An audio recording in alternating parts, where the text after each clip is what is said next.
everyone, and welcome to Crafting with Miss Monica. I am Miss Monica, and today I'm going to show you how to make this little fishy friend, and it's inspired from our stay-at-home story time that was See You at Story Time. So if you missed that during our Instagram Live, don't worry, that's on our website as well, so you can find all of our storytime resources at covinaca.gov/library, and there's a tab that says virtual storytime at home.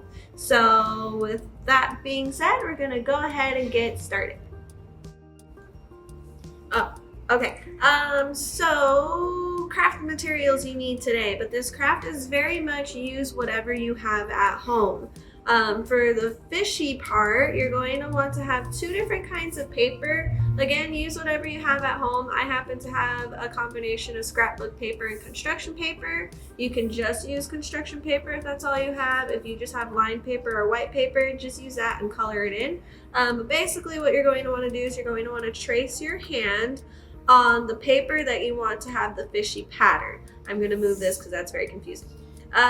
So once you have your hand traced, you're gonna just swap out really quick and you'll have a hand. And then the second sheet of paper, that's what you're going to use to make your little fishy mouth. It's really easy. You just make a heart. If you are anything like me and you struggle with making an even heart, tip for you, just fold the paper in half and then draw half of the heart, and then you'll cut it out. And when you cut it out, you will have a little heart, and it's super even, and I couldn't do that if I didn't fold the paper. So if you struggle like I do, make sure you do that. It's way easy. So now we're just gonna start assembling our fish. The sequins that I have, because we have sequins at the library, again, this craft is very, very much use whatever you have.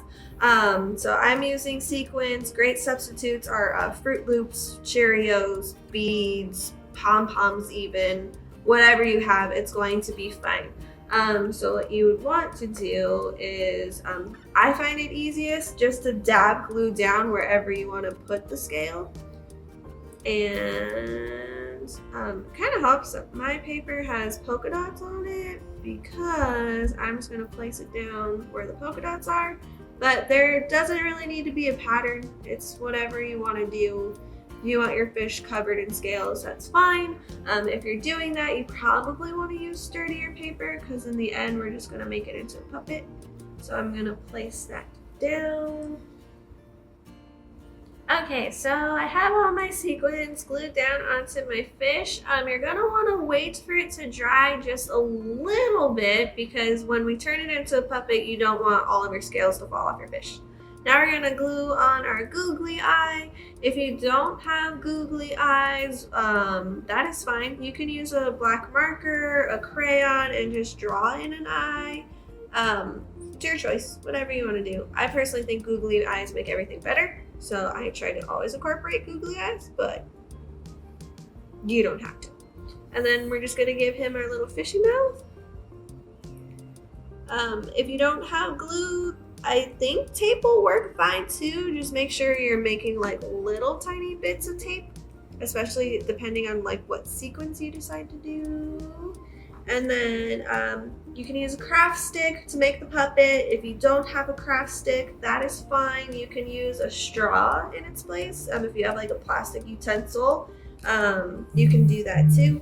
It's really just to make it a puppet. And there's my fishy friend. Yay! So that concludes our craft for this week. I hope you had fun with our See You at Story Time. I hope you had fun making this at home.